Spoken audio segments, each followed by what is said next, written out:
Tutup aurat lah dulu. Jangan masuk macam tu. Kau tahu tak kenapa? Sebab masjid tu bukan tempat biasa. Bayangkan kau nak jumpa raja, mesti kau jaga pakaian, betul? Kau takkan pakai seluar pendek, baju ketat kan? Kau pun tahu tempat orang mulia, kau kena datang dengan adab lah. Sekarang bayangkan masjid. Masjid ni rumah Allah, tempat malaikat turun, tempat orang sujud minta ampun. Tapi kita masuk dengan baju sendat, seluar pendek, lengan terbuka, aurat tak jaga. Macam kita tengah cakap, tak apalah, aku datang masjid nak selfie je pun, bukan nak solat. Ramai tak tahu sebenarnya nak masuk masjid ni ada dua syarat. Syarat pertama, diizinkan oleh penjaga masjid.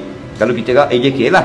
Yang kedua, menjaga adab-adab di dalam masjid. Maknanya bukan semua orang boleh main redah je. Kau kena datang dengan izin dan adab. Menutup aurat tu adalah salah satu tanda kau hormat Allah. Tapi kenapa dekat masjid je yang kau kena jaga aurat? Sebab yang tu je arahan yang manusia boleh bagi dekat manusia. Maksudnya orang yang berkuasa dekat masjid tu, dia ada kuasa untuk engkau nak masuk masjid kena pakai pakaian yang tutup aurat. Kalau engkau keluar masjid tu, orang masjid dah tak ada kuasa dah kat engkau. Engkau nak pakai tudung ke tak nak pakai tudung. Tapi hukum menutup aurat ni wajib. Allah perintahkan engkau tutup aurat dekat orang yang haram tengok aurat kau. Masalahnya bukan pasal orang lain tengok kau tak tutup aurat, tapi pasal kita datang nak jumpa Tuhan yang bagi kita rezeki, yang bagi kita hidup sampai sekarang ni. Kau datang rumah orang kaya pun kau hormat, tapi bila masuk rumah Allah, kau rasa macam tak apa je, nak casual. Tutup aurat ni bukan sekadar kain, dia tanda hormat sebab Allah dah perintah. Tanda kau tahu kat mana kau berdiri dan siapa yang kau tengah hadap.